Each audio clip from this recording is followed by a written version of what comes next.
All right, guys, I think you're going to love this one. Today, I'm talking about having standards in Canada across the board, not just immigration, but education, everything, and how that can make our country a lot stronger, a lot better in so many different ways. Now, watch this, give it a fair shake.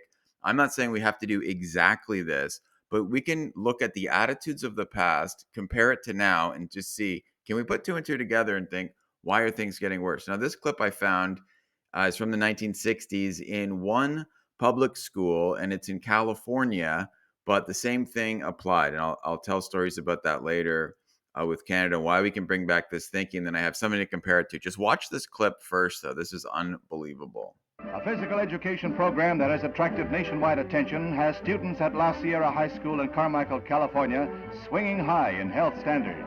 The school developed this project as a challenge to prove that an intensive physical education program could raise the standards of fitness among high school youngsters. There's plenty of proof that the project is successful. The youth are divided into 3 regular groups, plus a postgraduate elite. And to move from one class to another, they have to pass stiff tests. Look how fit they are. This exercise calls for the utmost in coordination. This is as not they move easy. the pegs from hole to hole.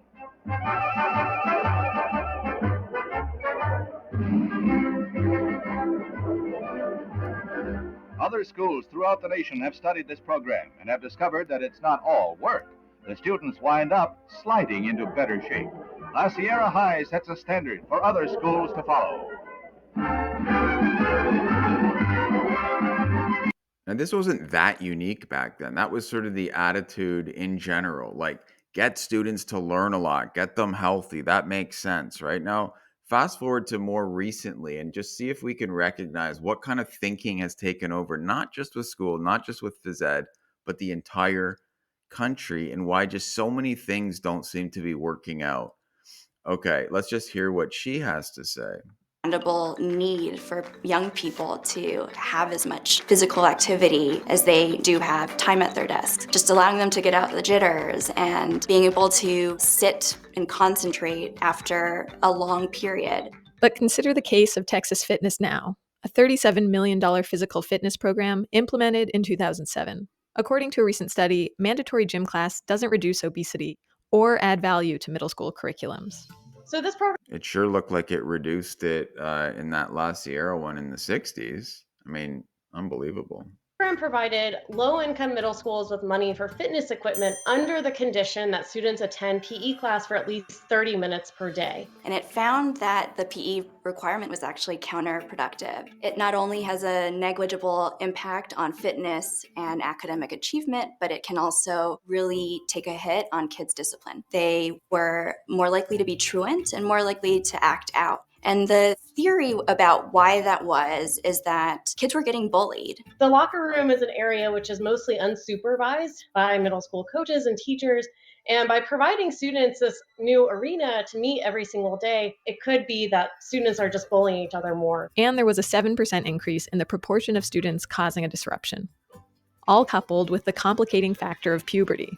Kids are feeling ashamed of their weight or ashamed of their inability to run fast. They're also ashamed of their sweat, their appearance. And this is particularly true in middle school when kids are especially self-conscious. So PE may be causing more problems than it is solving, and yet it's still a requirement for public schools in 47 states. But is it all bad? If PE is done well, I mean, it just goes on to say basically play, don't take it too seriously, go outside and skip for a few minutes. Now, the only thing that is somewhat reasonable in this, and I agree with them, is like if there is bullying, I think schools nowadays actually do a better job at trying to cut that out because that is bad. If some kid's being yelled at, you're fat, you're out of shape, pushed around and whatever, and like they're looking at that aspect and trying to improve it, that's fine. We've learned new things, new psychology about like, that was a long time ago in the 60s, right? Like what, 70 years ago? So, or depending on when it was, 60 years ago. The point is, we have learned a lot. So we can add to these old types of phys ed programs. We've also learned more about fitness. We've learned more about like which exercises to do. I'm sure that like reverse sit up isn't ideal. They could do other things. But the point is, look at how fit and how strict and how um, excited it looks like these kids were. They were all in great shape. They had a similar one for females. Okay. And then they had 4 different levels of shorts. There was white at the lowest level. And then the highest one was like, I think it was navy, but they're different colors. And you get a new pair of shorts, new shorts colors if you graduate up. And to get any of the top ones, even the bottom one was hard. But the top ones like run a mile in 5 minutes and 15 seconds and, do, I don't know, it was like 20 pull-ups, which is a lot. And I can't remember. It was a lot of push-ups. It was really hard, all of these ones, really hard. And it's great that they would have an achievement bar set high and let people try to get into it. It looked like in that video, a lot of people were doing that. Now, even when I was in high school back in the day in the 90s, I even had a Spartacus class. It's like a separate, I was in gym, math, a bunch of sciencey stuff, and Spartacus on top. So I had 2 PE classes, and the Spartacus one was we ran 3 times a week. They measured it in miles. It was 3 or 4 miles 3 times a week, and you're supposed to go as fast as you can in that time. And they would time it and write it down. That would have something to do with your grade at the end. And we work out with weights, bench press, the whole thing. And I remember that was like the fittest I've ever been because I was also doing sports. Everybody loved it. I don't remember anybody getting made fun of, but like they could tamp down on that kind of stuff, the bullying. Now they have ways to do that. But I think we could increase what we're hoping for from kids. And this is just the PE level, but across the board. I mean, imagine if Canadians were known for, man, when they go to school, they get so fit, they're so healthy, and they, study really hard at a high level in this other stuff.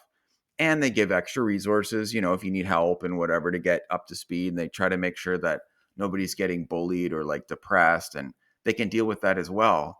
But you can see what our government has done in so many ways is we just take something with a high standard that was clearly effective, look for the parts that were not good about it, erase everything, including the main good parts of it, and then put back in some low standard, no standard, nothingness, and just focus only on, are people's feelings hurt? And that's it.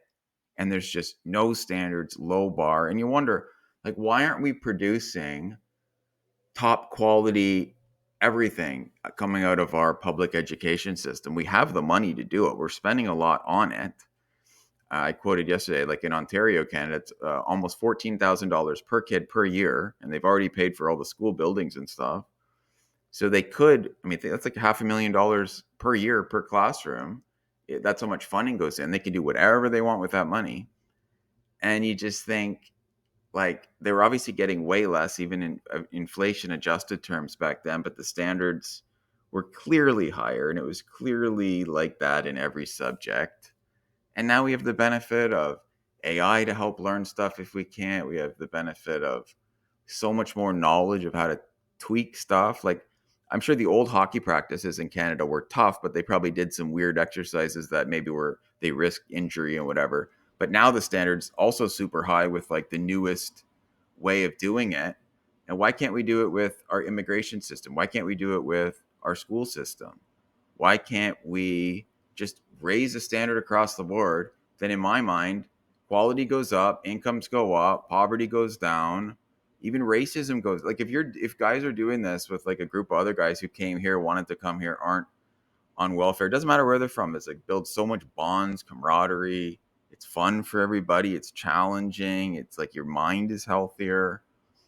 And I don't know, I just see so much of the type of thinking from the second video permeate everything in different ways, like just sliding in the left wing oversensitive narrative, dumbing down everything, making excuses, and then we're left with what we have. So slightly different video today, different topic. I'm gonna be covering a bunch of different stuff, my thoughts on where Canada is, where it was, where it should be going.